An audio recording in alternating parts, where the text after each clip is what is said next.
Welcome back. Welcome back. Welcome back. This is BoxN1. It's your favorite duo.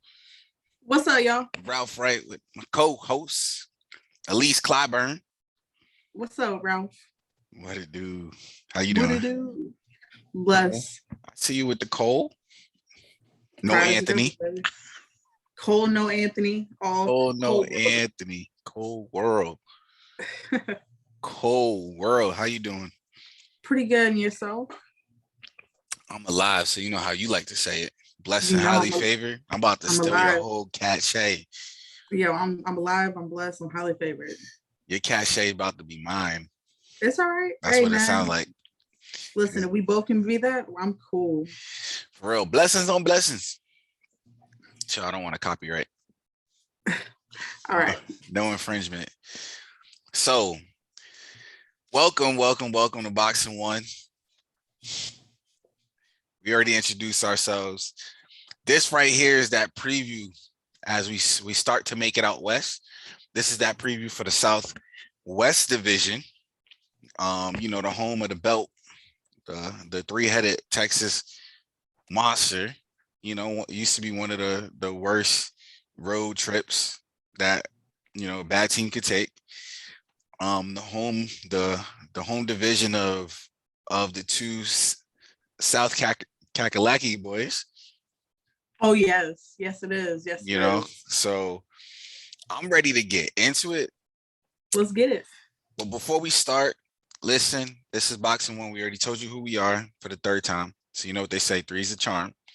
Like for future notifications, hit that subscribe button.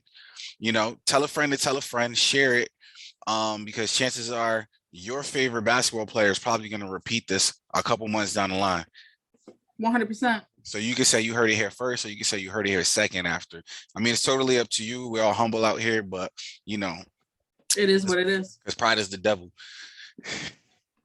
But with that being said, let's start in. Like I said, we're going with the Southwest.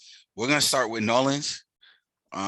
This is a team that had a lot of moving and shaking this summer. Not just moving and shaking, like major key parts moving and shaking. I mean, for starters, they fired a guy that I told you a year ago or over a year ago should have never been hired for the position. So not with that team.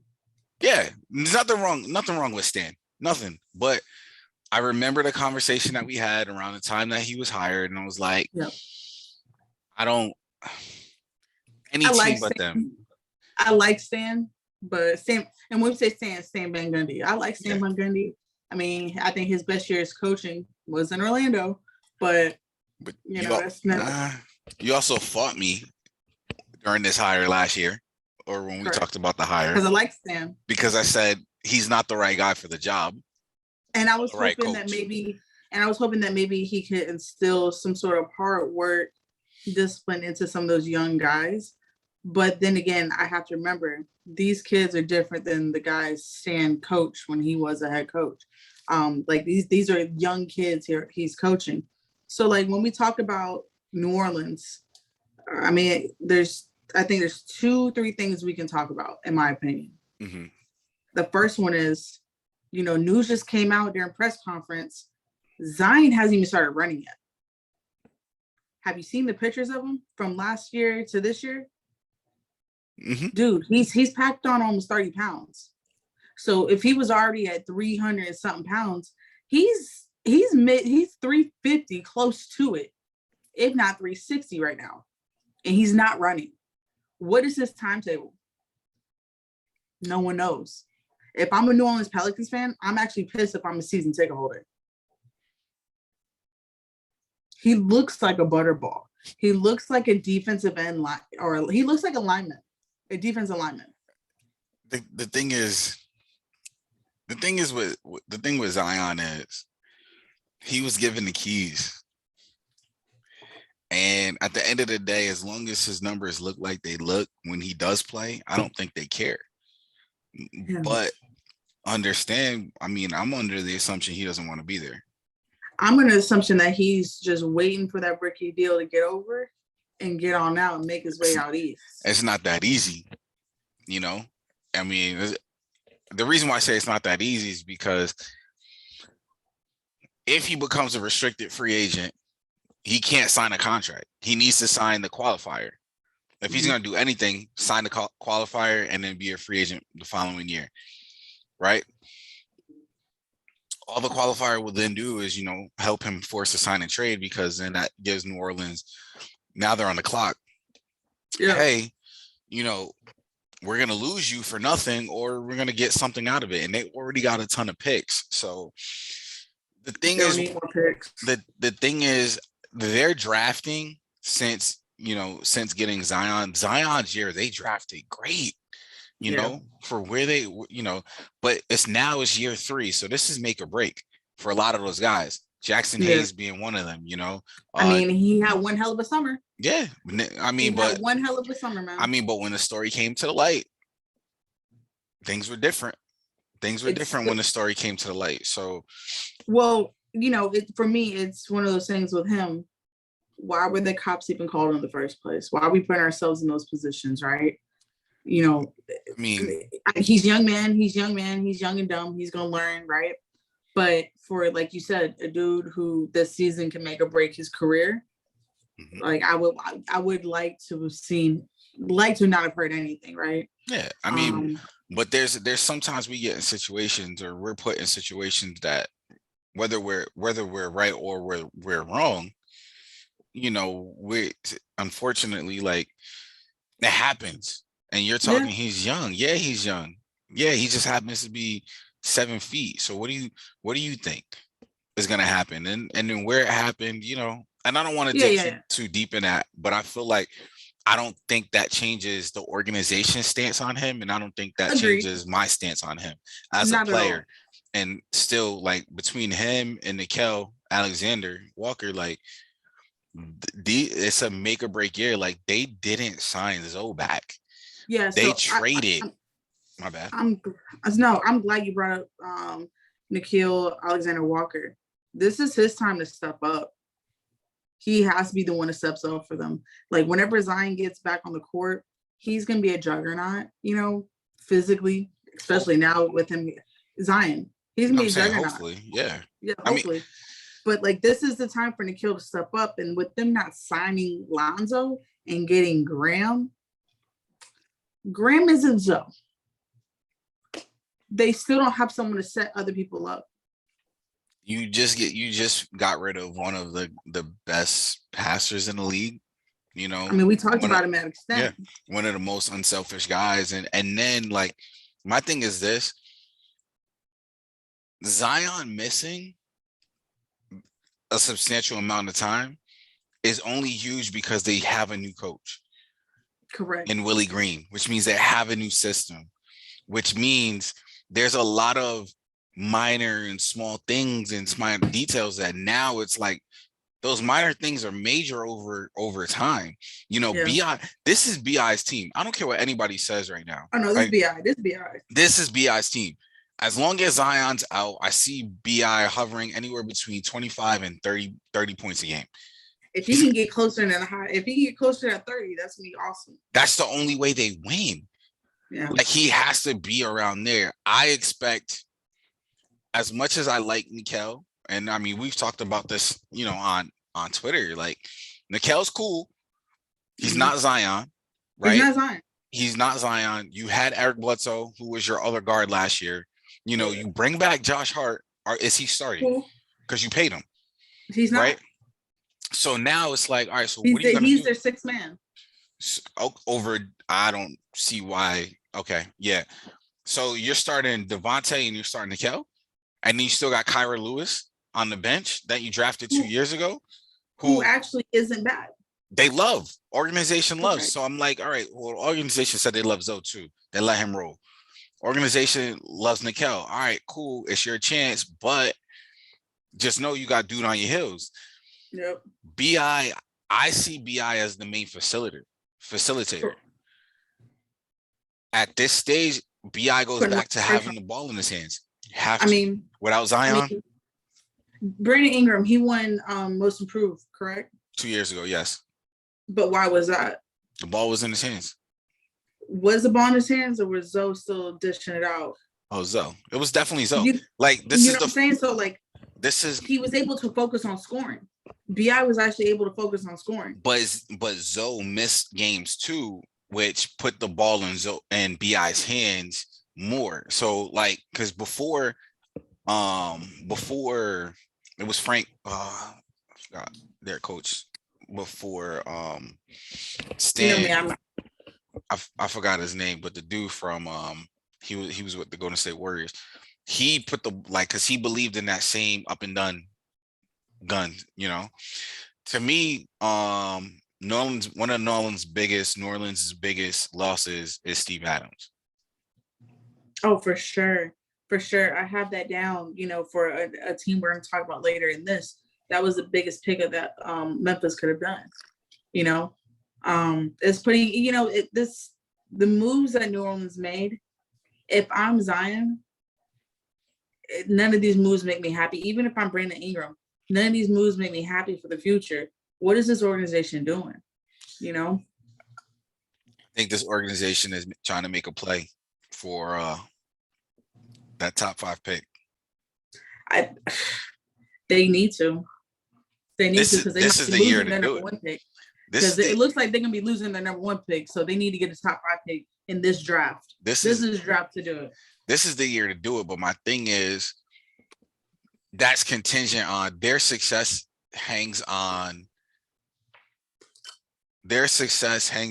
Jackson Hayes, Nickeil Alexander, and the health of Zion. Yep. Yeah, they signed Devontae Graham. I'm not saying that he's not make or break for them. No. The guys that are make or break for them, this team making a playoffs or making noise, is that those 4 guys. Josh Hart is going to be Josh Hart. He's solid. You know, he's a player that every team in the league would love to have. Mm-hmm. You know, but unfortunately, because you remember, it's a kid that he wanted to be out of New Orleans too. Yep. You know, so you know, depending on how they do, he's a trade piece. Depending on how Jackson Hayes is, you know, he's going to get traded. They got Valanciunas, you know, but he's no Steve Adams. Right. I mean, that's an all right pickup, right? That's all right pickup, but yeah. It's all right if Jackson Hayes is your starting 5. Yeah. You know, but you got any more you want to talk about with New Orleans? Because I'm ready to go. I'm ready to go get some. I'm ready to boogie. I'm ready to go to the FedEx Forum. Let's talk the Memphis Grizzly boys. So what I have down here, right? Mm-hmm. They got 2 first-round draft picks, and both of them seem to be solid. Mm-hmm. I like Zaire Williams. I like him, right? The pickup of Steven Adams, even though Steven Adams doesn't shoot, we're talking he creates space on the court. Like he's the only player in the league that does not shoot, that creates space in the half court, which is wild, right? So, I mean, this is Jaw's team, Brooks' team, and what is it, Jackson Jr.? Jaren Jackson? Yeah, I like Jaren Jackson, but can he stay healthy? I need that man to stay healthy because that boy can get it. To me, he's very similar to Evan Mobley. You know, a guy not in skill set, right? But he's another player that when he's out there and you see what he can do, I'm just like, yo, that's wild. This dude's game is far more mature than the games he's actually been able to play on the court because he hasn't been healthy. Yeah. So, you know, this is a year where if he can lead this team to be, like, I would say second, if not first in this division, his name should be in there for MVP. That's me. Wow. That was loaded. This team though, like, even looking at this team and understand that Brandon Clark was hurt during the end of the season, and he's a player for them. You know, he makes them real versatile. If Dillon Brooks can play at the level that he plays and stay out of foul trouble, then the whole league is in trouble. Yeah. You know, I like Zaire Williams. I liked him when he was, you know, he barely played when he was with Sierra Cannon. He went to Stanford. I like him. I just don't see where he fits yet, because they still got Kyle Anderson. They're not, but the benefit for him, they're not super deep, which is Memphis's issue. I mean, but they have Bane too, and I feel like so him coming into second, like they've been drafting really, really good these past couple of years. So I won't say that they don't have pieces. I like their coach. Their coach is really good when it comes down to developing. I honestly want to see the development of Bane. Yeah. If Ja gets hurt, because that's what hurt them last year. If Ja doesn't get hurt, Memphis goes to the playoffs. Memphis isn't playing a playing game. They're probably somewhere in the middle of the pack. Yeah. So and this is a good year for them also to be a middle of the pack or bottom middle of the pack team this year. I think it is. My thing is though, the West is so deep. We already said New Orleans isn't even going to be in contention per se, right? Mm-hmm. But New Orleans is good enough that they could be in contention. And somebody asked me, they were like, "Well, who from the West do you from last year do you have?" And I'm like, "Yo, it really just depends on injuries and coaching. Yeah, injuries and coaching is going to be the most important when it comes down to, especially in the Western Conference. Like the margin of error in the East, that gap has closed. It used to be like this. You have this much margin of error, and now it's like, nah. Well, in the West, it's like you really don't have a margin of error. You start out slow. Yeah. You might be sitting at a potential top 5 pick. The good news is, they haven't changed much. So because they haven't changed, they have that continuity. If they can continue the way that they ended, Memphis could shock a lot of people. Yeah, they could. And I'll be honest with you, we'll go through it, but I have Memphis as the number 1 team coming out this division. I got them at 2. I don't have them at 1. I got them at 1. We can talk about it later when we talk about the team I have at 2 and probably the team you have at 1. Yeah, because we'll talk about that. Yeah. Like I said, I like Memphis. I don't think there's really much that we need to talk about. A healthy Jaren Jackson is gonna go a long way for them. It takes the load off a Ja, but I'm with you. If they could, Ja could be a potential MVP. And we'll talk about that. But I do think that Ja this is year 3 for him. So it's like, guess what? If the league ain't been on notice, they're gonna be on notice because correct. They got to. What that boy did to Golden State last year. Boy had same thing with Brooks, like him and Brooks, and at the time you got to remember Jaren Jackson was just coming off an injury, so he wasn't really in shape. If they can get him in shape, and if they can stay healthy, adding Steven Adams to the mix of that young core. I said all I needed to say about them. Yeah, let's go to Texas. You want to go to Texas? Yeah, what part of Texas you heading to? We're gonna start out in Houston. Oh. We're gonna start with Houston. I wrote down just 2 names. What's up? Jalen Green and Kevin Porter Jr. That's it. It's about to be gunslinger. They say that Texas, the Wild Wild West, really. Yeah. Those 2 are about to be gunslingers. They about to be shooting that ball, and I'm gonna love watching it. They're my league pass team this year. They might not win a lot of games, but it's gonna be fun. I love Houston. I love this team. Really? I'm a Jalen Green guy. I've been saying that. I think Jalen Green's gonna probably be one of the most efficient rookies we've seen offensively in a long, long time. And I think him joining the G League helped tremendously. We saw it in the summer league. We're seeing it in preseason. Yeah, he's already used to the speed. He's already used to the speed. He's getting those same looks. Interesting enough, they got my other boy from the G League and Deshaun Nix. He's on that roster. Honestly, I like Kevin Porter Jr. I talked about him a while ago. Like we thought Cleveland had the steal of the draft that year. Oh, 100%. And then Cleveland did what they did. Because I'm like, yo, I thought, the backcourt of the future, you got Kevin Porter Jr., you would have had Sexton, you would have had Garland. You had a great mix. You could have easily competed in 2-3 years. You would have competed for one of the best backcourts if just those three guards alone. So now you look at Houston, and Houston has KP, and you still got John Wall. Correct. Here's my thing with Houston. I believe, because I really, really love Silas as their coach, right? I like him as a coach. I liked him last year. I thought he got a raw deal. He was going in thinking he was going to have James Harden, and he was going to have Russell Westbrook. And then, as soon as he signs, Russell's gone. And then, you have the whole thing going with, James Harden. But for him, I didn't see one time that Houston took a playoff.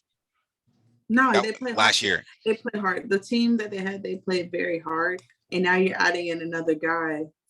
Who, from all accounts, people say he got it. But here's where Houston got hurt last year. Injuries. Yep. Injuries. Like, we got to be honest, Christian Wood got hurt.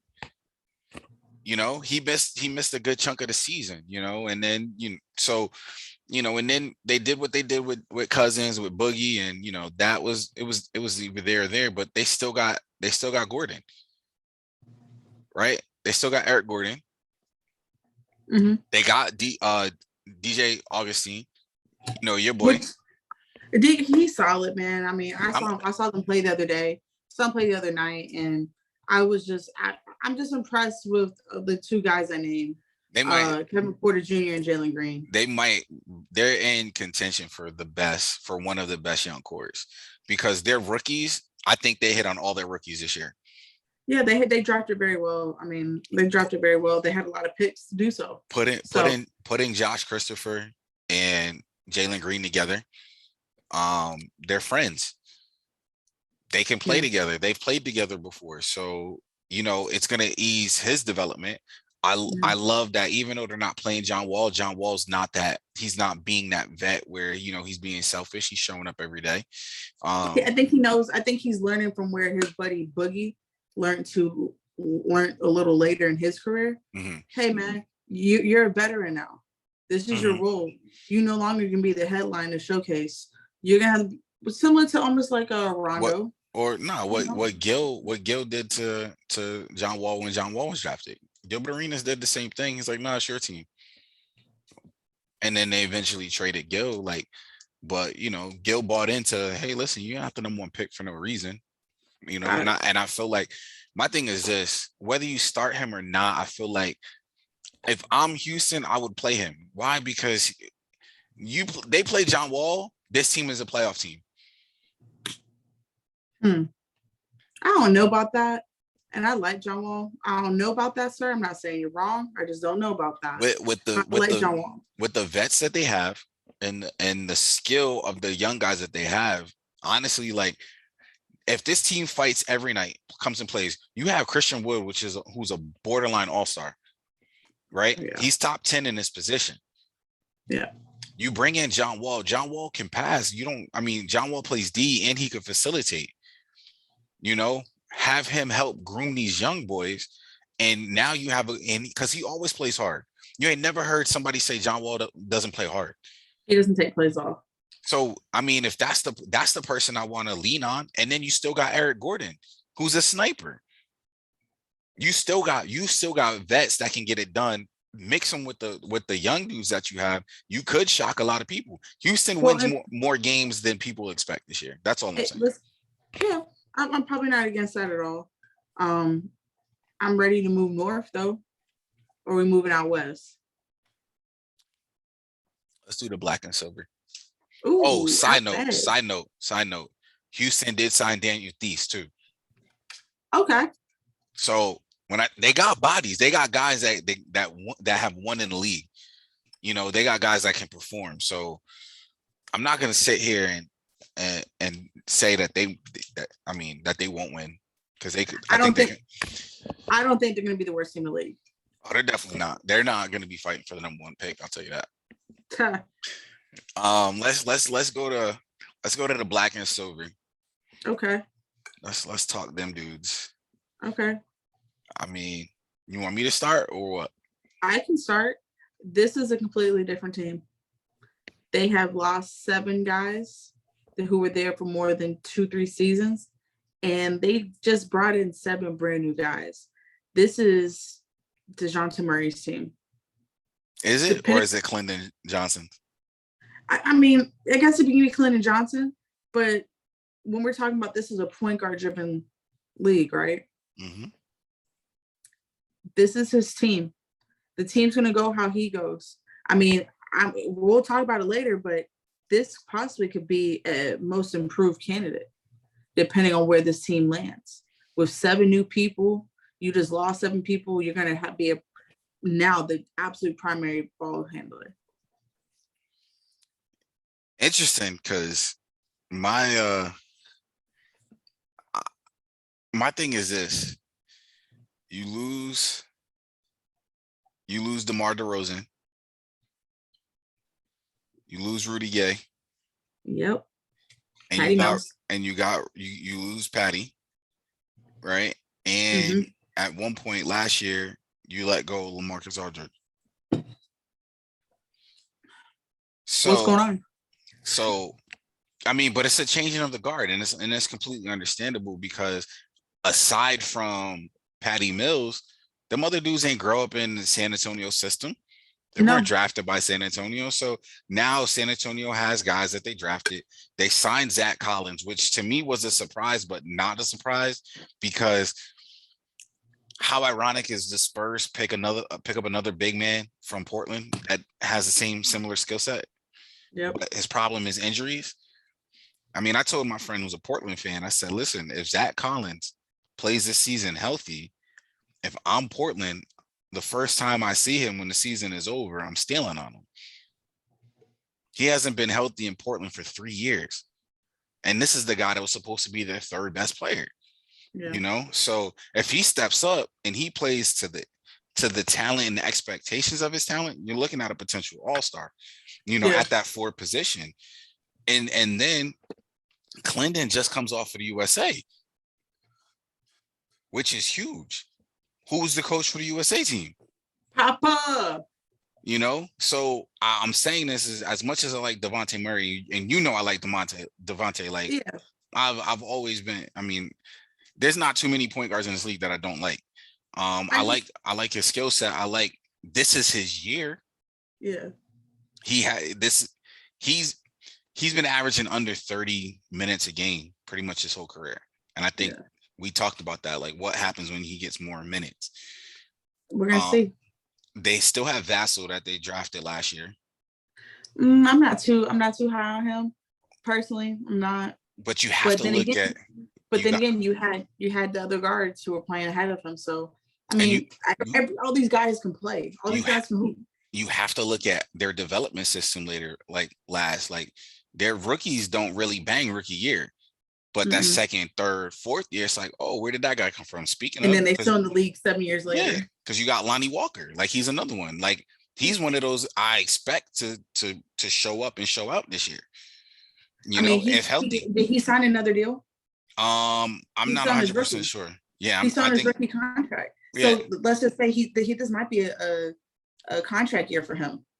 It is, but are you comfortable getting rid of DeRozan if you didn't have his replacement ready? Nope. And they're ready. And then I like their pick of Primo. I don't see him playing this year, heavy minutes, but I do see him because he could play either guard spot, and he's length. So there's that. And Pop is Pop, so there's really not much to say. Pop gonna pop. Pop gonna pop, so he decides to hand the reins off to Becky Hammond, and that's what I really gotta say, because I honestly thought that this was the year that she was gonna get hired as a coach, as much as because I think that matters too. And I feel like the only reason why she got the raw end of the stick is because San Antonio missed the playoffs for the first time in how many years? Yeah. But that doesn't make her more or less of a coach, that she deserves a shot. She's going to get her shot. Matter of fact, I think 2 of the next coaches are in this division between her and Teresa Weatherspoon. Yeah. So we'll see. We'll see. But I feel like Becky's gonna end up as San Antonio's coach, and Pop is gonna be like, "Oh, y'all gonna overlook her again? All right, he's gonna build this team up, gotta go, and then he's gonna switch seats with her. Gotta go. He's gonna switch seats and transfer over to that assistant coaching position, and he's gonna absolutely love it. Yeah, and give the reins to Becky, and then the league is gonna be in trouble because they just built up their next core. But once again, this is a team. I'm the Spurs. I'm not trying to make the playoffs this year. This is the year I'm trying to. Correct. You get Chet or the French kid in Greg Popovich's hands. Let him get the French kid. Let him get a French kid. The French kid need to go there. He's gonna hate it there, but he need to go there. You ready to head up to Northern Texas? Man, you've been ready to go to the squad. I've been ready to go to this squad, but for all different reasons.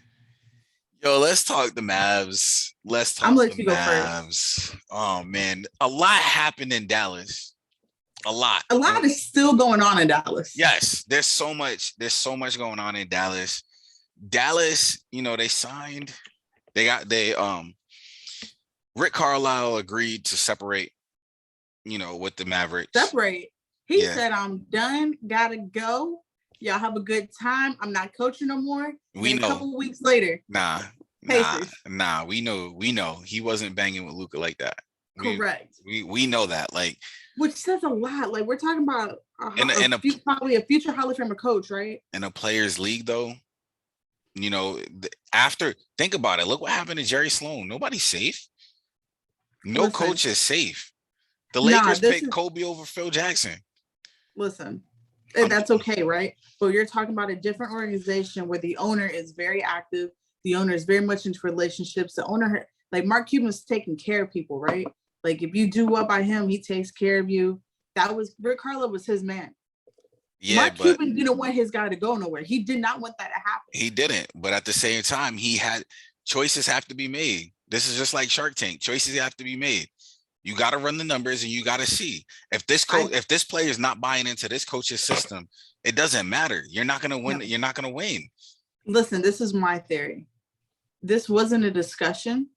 This was Rick Carlisle seeing the tea leaves and being like, I got to go. And I think Mark Cuban was kind of shocked.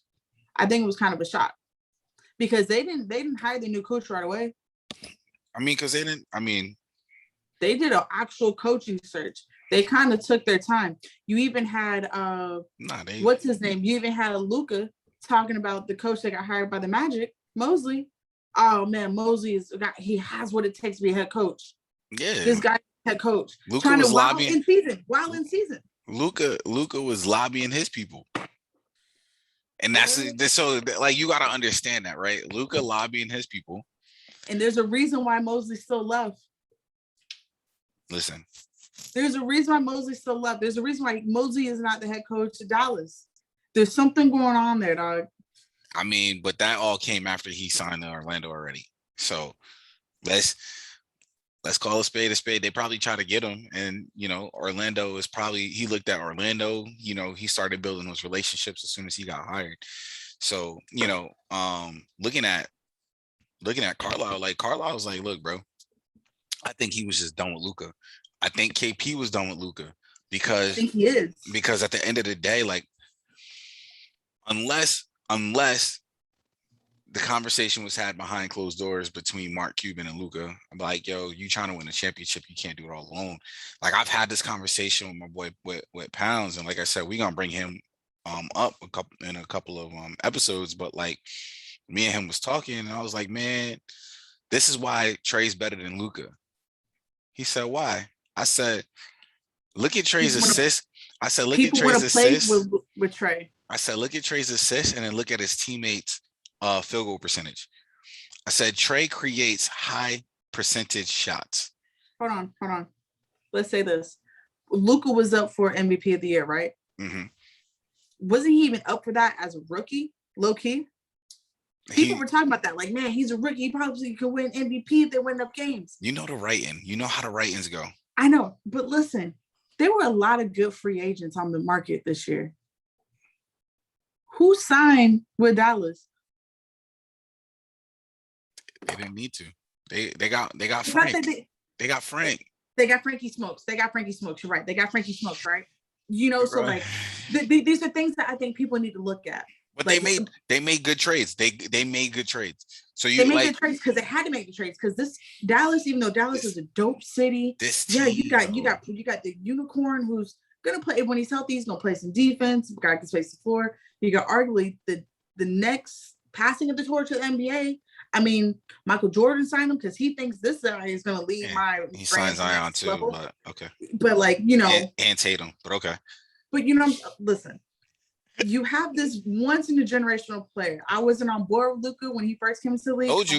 I told you though. You did, but check this out: free agents haven't went there.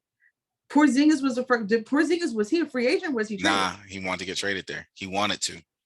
Yeah, he wanted to get traded. He forced himself in that purgatory. I don't want to hear nothing from him. No, look at free agency. It's time to look at free agency. Who wants to go play for him? But they never. All right, so here's my thing. You gotta look at it like this. The only free agent I think they signed was Tim Hardaway Jr.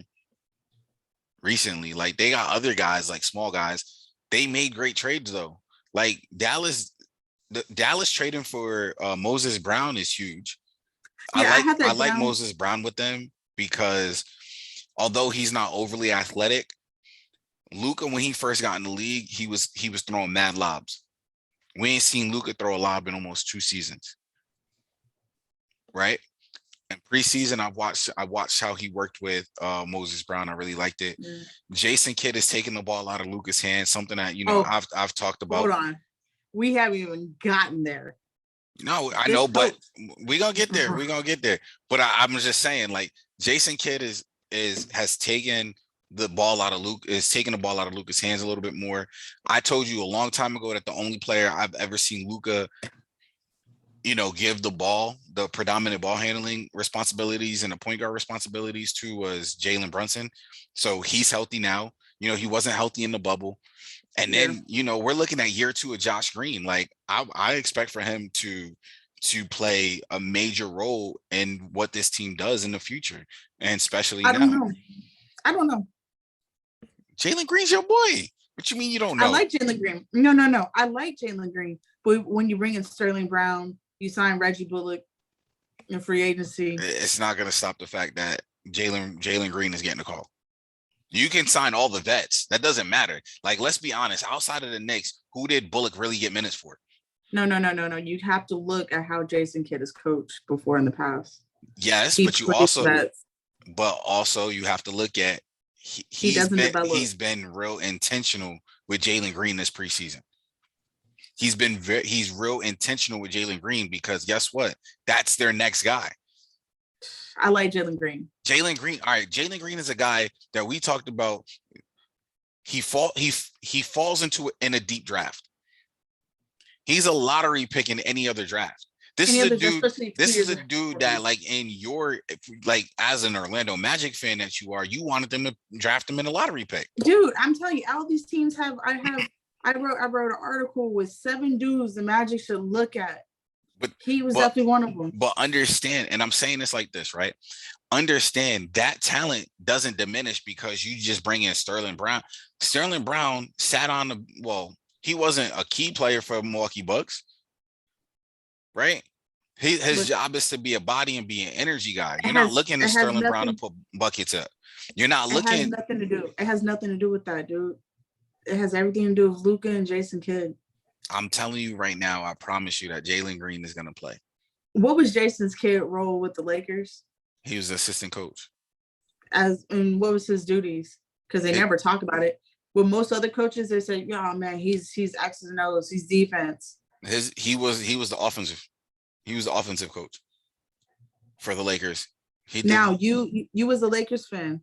I am a Lakers. Are you sure he was offense? Because Frank Vogel is known for offense. No, Frank Vogel is known for offense, but Frank split the coaching responsibilities in that year 1. Because you got to remember, they also had what's his name for the Grizzlies.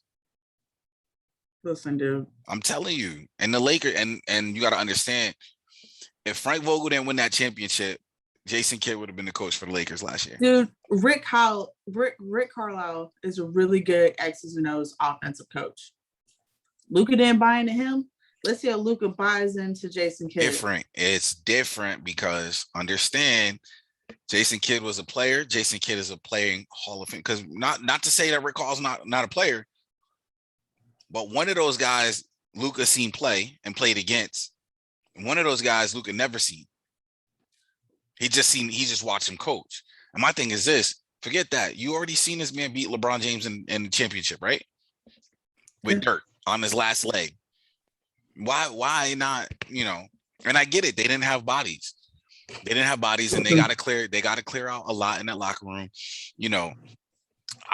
I know somebody who was in that locker room at one point. Like, listen, the changing of the guard has to happen at some point. But in order for Luka to be that guy, like Luka has to be more efficient without the ball. Mm-hmm. And then when he has the ball, he needs to be more efficient in creating for others. I'm not looking at stats. I'm looking at how he's creating. Hey, I hope he knows that little step back he got. He half a season away from everybody knowing exactly what to do. They already know. The league, I'm going to tell you this. That rule ain't going to hurt nobody but Luka. That new rule. Because James Harden seems to recognize that rule pretty quick. Curry recognized that rule pretty quick. Luka, with how slow he is, that ain't gonna help him. My thing is this: it's only gonna be a matter of time where they're just gonna shoot. You jump into me and I shoot. I'm not pump faking. I'm shooting. Yeah. You're gonna jump into me. I'm gonna get the foul. Like, think about it. The rules are there, but you're only as good as how you can manipulate them. Right? That's what made the rules so difficult, because they're like, oh, well, refs aren't going to call this or refs aren't going to do this. All right, cool. I'm going to play the refs' hands, because guess what? You come and jump at me, I'm shooting it. And since it's not a pump fake, guess what you got to call? You got to call a foul, because they did that to Russ Westbrook the other night. And I was like, yo, they called it for Russ? That's crazy. If this Dallas team stays healthy, I got him at 1. I got him at 2. I got him at 1 or 2, and I mean in this division, it's a 2 division. Possible. It's 1 and a possible. Who's the possible? The second one. All right, but I have those 2 teams going to playoffs. Let me see. We'll go over it later. Let's go. I have 3 coming out of the Northwest. We'll discuss it when we get there. I know, but depending on Golden State, this all lies on depending how Golden State looks. Like I said, we're gonna talk about this later, because when we get into the Pacific Division, which we're that's my favorite. We'll get there. We're gonna get there, but when we get there, like I feel like especially when we talk the Western Conference for like who and what the Western Conference is. Like when we get fix my light right quick. I gotta fix my light. You keep going. But when we get there, I feel like that's something that we'll be able to discuss and iron out. I don't see, like I said, teams. I wouldn't be surprised if a Houston makes it because of their vets. I'm not saying they're gonna be, but this is a Houston team. If this Houston team falls, then they get a top 3 pick. Yeah. The NBA better pray it's not the 1 or 2 pick. That's all I'm saying. Like, looking at this draft, this is not the draft you want Houston to get 2 top 2 picks. Like, this is not the draft, especially after how they drafted their big man. Like, they're drafting well. They're forming a team. And you, as a fan, I can see where they're going. They're just not drafting the draft. They're drafting with the purpose, which is pretty cool. So now that we've kind of like discussed all these teams, should we start picking who's going to be what? Yeah, let's talk about it. Who you got as coach of the year? Coach of the year? I have Memphis coach Taylor Jenkins, because I have them finishing first in this division. So regardless, I was going to have Taylor Jenkins. And I have him second, but because I have them as a tier they're not playing for the playoffs. Just put it that way. They're not in the playoff game. They're not in the playing game in the playoffs. Yeah, no. They're like not I don't see that for them. Like, no. So the only way that Silas gets it is if Houston is maybe 1 or 2 games away from the playing game. Okay. But I still got Jenkins just like you. So do we want to go to Rookie of the Year? Yeah. It's so obvious. You know who I'm going with. Say it on 3. 1, 2, 3. Josh Christopher. No, Jalen Green. Jalen Green. Jalen Green. Definitely Jalen Green. What he's showing in Summer League, the preseason, dude, when season starts, he seems like a young man who is dialed the heck in. He knows his game. He knows who he is. One thing he said during a G League interview that stuck out to me and I thought was amazing, like, is he's talking about how he sees a psychologist. I said, oh, you don't get that in college, and if you do get it in college, you're not getting it at that stint. You know what I'm saying? You're not getting it like that. Where you just, oh, well, you can go to that center and that center has this. Like, nah, you're going to somebody that's dedicated to you, that's going to help you declutter everything that's in your mind, the lifestyle that you're about to live or that you are living. And I think that's huge because a lot of players don't touch that until about their 3rd, 4th, maybe 5th season. Maybe, right? So now he's dealing with all of that. He has somebody where he can speak and he get his mental health right. We already said many times that confidence is key. Well, where does confidence start? It starts in the mind. Well, how do you get confidence to start in the mind? You take care of your mental health. So. Perfect. I'm glad we have the same one. I didn't know about all that, but that's cool. Okay, so let's go with most improved. This is loaded. I have 2. This is loaded. I have 2. I'm gonna be honest. One's gonna be DeJounte Murray from San Antonio Spurs for me, for the reasons I said why. I have San Antonio possibly finishing 3rd in this division, right? And that's in my opinion, that's relying on him. We talk about this all the time. This is a guard-driven league, and right now it's a point guard-driven league. If this young man can, with a brand new team, if he can lead them to be like a middle of the pack team in the West, maybe like borderline playoffs, definitely a playing team. Man, I mean, if we're trying to choose just from this division, I think he can get it. My second one is Brooks out of Memphis. Dylan? He has gotten better every season. Now, if he takes that extra step up to where now he is, 1, healthy, right? 2, he's on the court and now being an actual go-to, I want to say scorer, but he's able to stay on the court without getting fouls because he's going to play defense. And then if he can turn around and even increase his scoring output by 4 points, dude, he's hovering around the 22-point range. Like it doesn't seem like a lot, but with the style he plays, he's getting the defense's assignments. And then he's gonna get it because he's their lockdown defender, especially on the wing. It's I could see it. His shooting has gotten better. Like, this is the year. Who you got? Man, see, the only reason why I'm not going with Dylan is because Dylan blew up in the playoffs. True. Right. So he kind of set that standard, though. You know what I'm saying? Like, the standard is kind of set for him. Same thing with Moses Brown. Like, that's the only reason, like, I wouldn't pick Moses Brown simply because the standard is set for him because of what he was doing at the end of the season last year. So who are you going to pick? I'm getting there. Why you gotta rush me?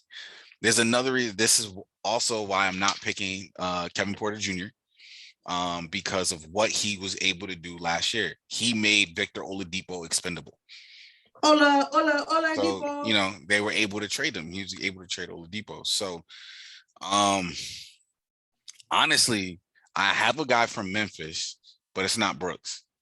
And I have a guy from Memphis and I have a guy from New Orleans.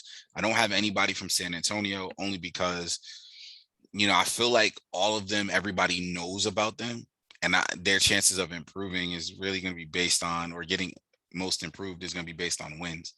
Okay. You gotta have it's for me in New Orleans. It's going to be either Jackson or Nickel, like one of those guys. They have one of them have to answer the calls, if not both of them. And when you say Jackson, you mean Jackson Hayes? Jackson Hayes, yes. How often does a big man get this award? That would be my only issue with Jackson Hayes, and I agree with you. This is the time for him to. The thing with Hayes is now that Steven Adams is gone, he's gonna get the most minutes that he's ever gotten.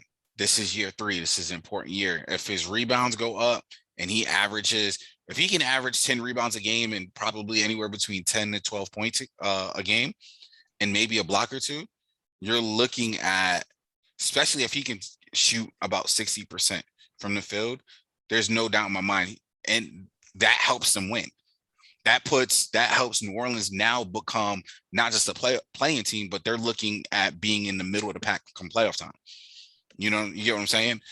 So that's why I'm saying more Jackson Hayes, because they need a third or fourth guy to step up, especially with them losing as much as they did.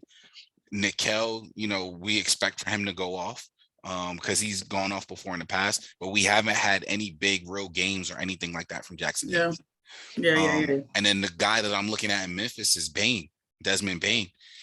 He's gotten minutes, but he's a really, really good shooter with this team. If this team is healthy, he's just going to get more open shots, more open I just don't looks. know if he's going to play enough minutes. He's a combo guard. He's a good defender that can shoot. He's getting minutes. The only thing, so like how I picked this is like looking at how the NBA has been picking most improved, right? These are guys. I know, but these are guys who are starters. You talking about the same league that didn't?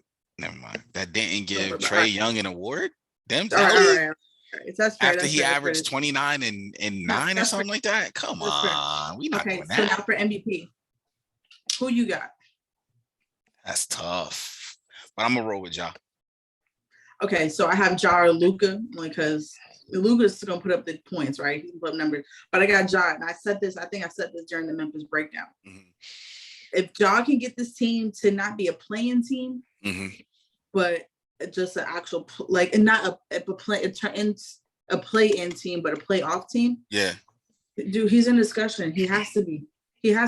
But it's not like he's gonna. Even if he had the stats he had last year, and Memphis makes the playoffs outright, he has to be. He's in discussion. He has to be healthy. Yeah. That's what it is. Like for him, and even with Jaren Jackson, it's health. It's like they got to stay on the court. Honestly, I'm with you with Ja as MVP. My thing was with Luka, the league / the media has just been dying to give Luka MVP for like the last 3 years, and that's how it works. You know how it works. Like they're gonna push that story and that agenda. Jokic earned it last year, just as much as he earned it. If you look at Giannis's stats, you be like, wait a minute, how come Giannis didn't get it? Oh, because he already got 2 of them. How come Steph didn't get it? Oh, well, because he already got 2 of them.